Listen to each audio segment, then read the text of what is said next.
Epic Games wants to prevent review bombing by randomly asking users to rate games. Well, it was about time because Epic Games didn't have a review system. They have the critics that can review the games, but I don't care what the critics has to say.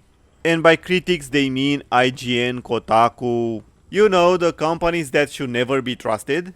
Anyway, the user will not be able to make a normal review, and you will have to play the game for at least 2 hours.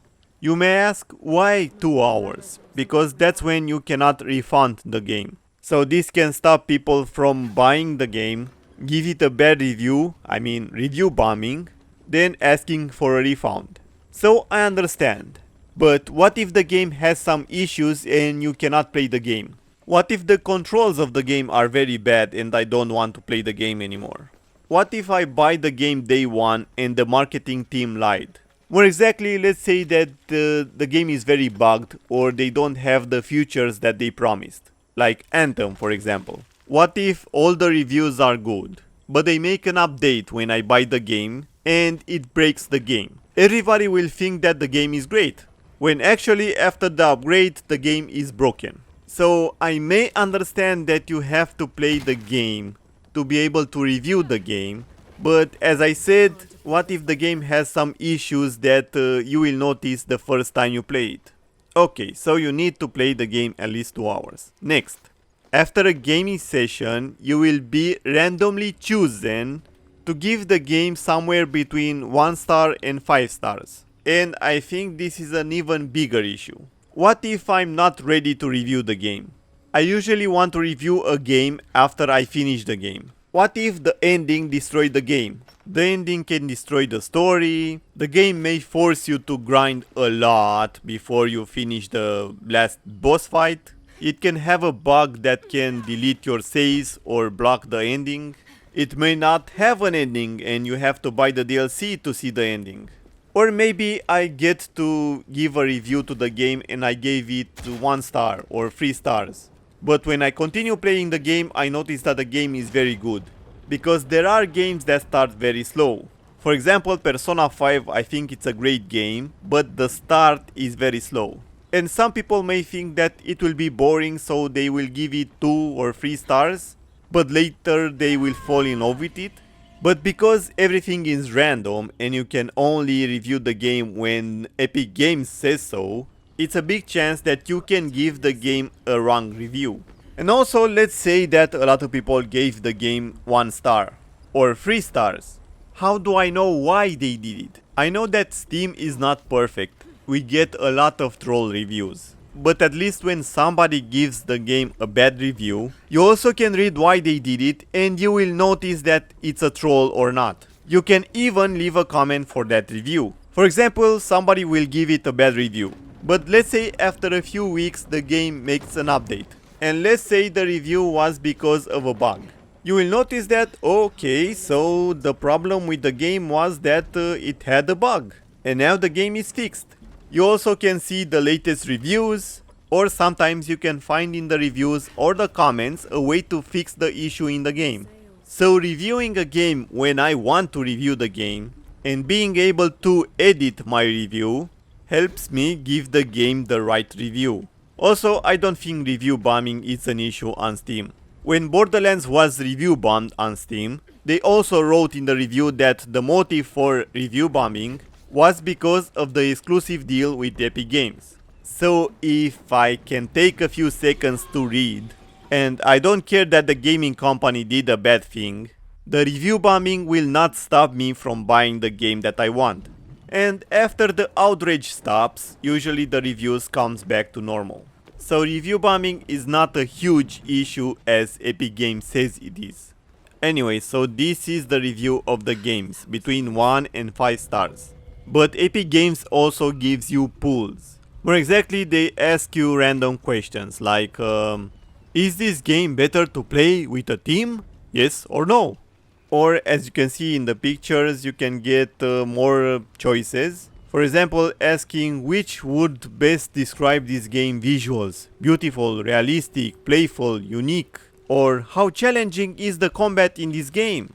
So they are doing their best to review the games only how they want you to review the games. For example, how does it help me that Rocket League is beautiful, or realistic, or playful, or unique?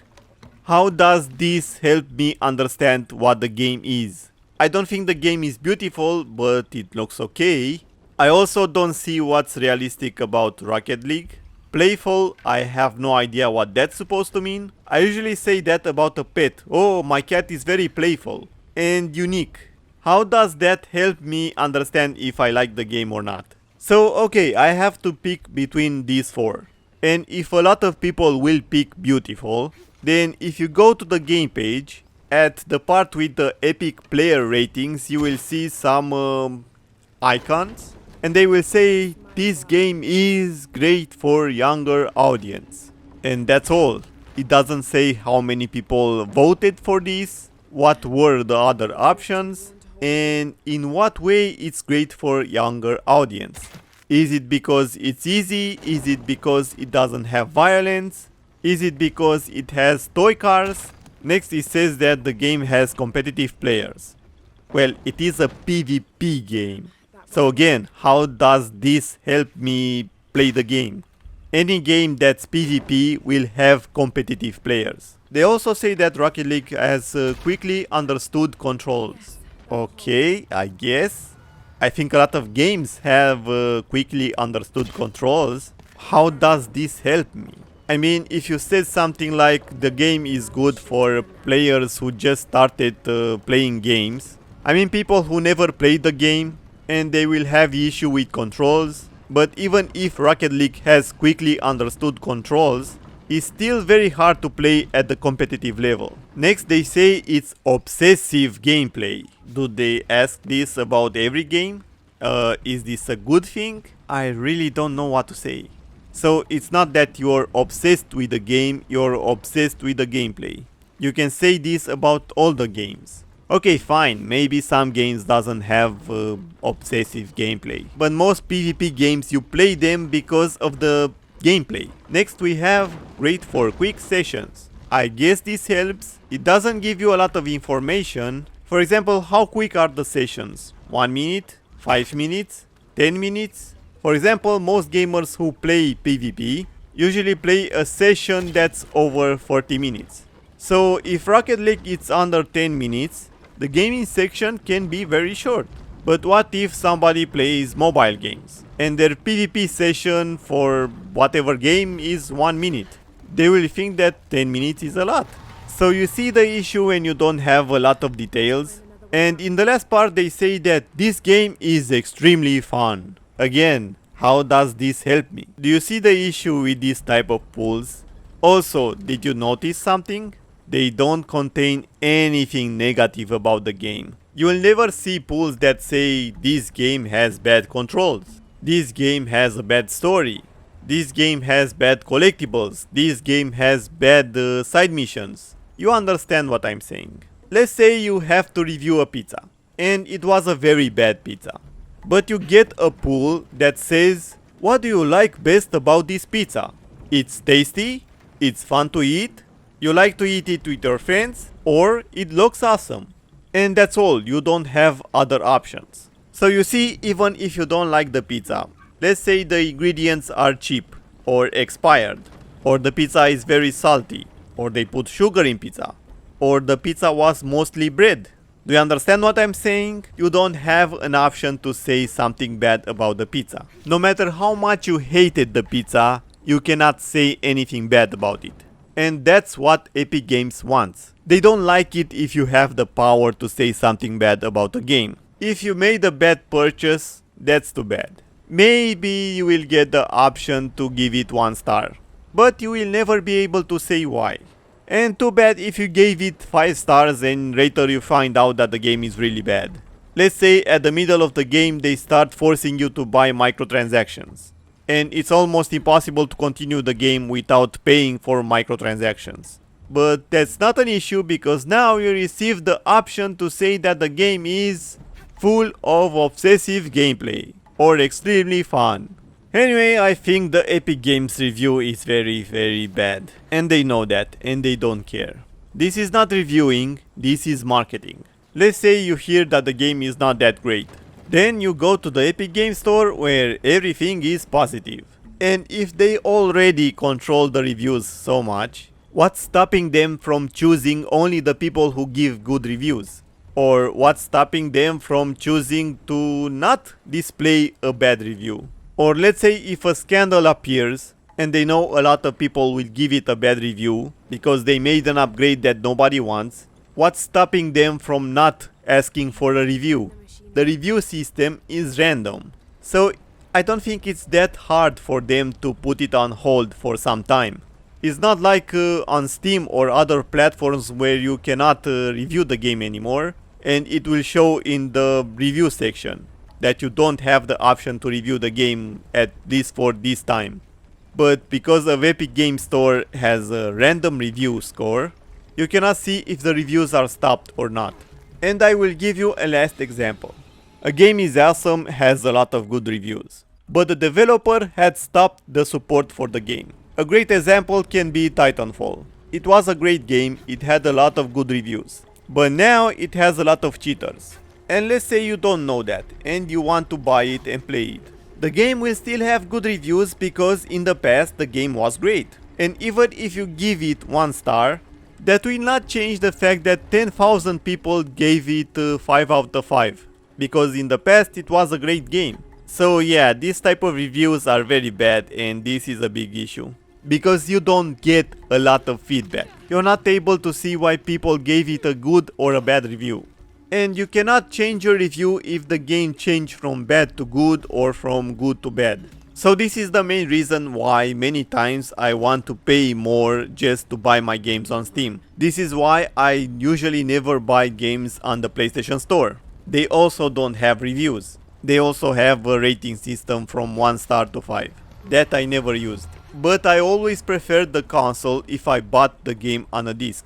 Because if I don't like the game, it doesn't matter if I played all the game or just 2 hours, I can still resell the game. And that's the only reason I still buy console games. I like to have a game physically to keep it in my collection, but I also want to be able to sell it if I don't like it. Because sometimes 2 hours is just a tutorial. And most of the time it's not enough for me to make my opinion about the game. Anyway, this is the main reason I prefer to buy my games on Steam. They give me more options and freedom. Epic Games just wants you to buy the games and shut up. I'm glad that Epic Games creates competition, but I don't think I will buy anything on their platform. I don't see them implementing a lot of stuff that helps the gamers. You don't get free games because they want you to have more games. They give you free games because they want you to use their platform. And that's great, but it will be even great if they actually improve their store and launcher.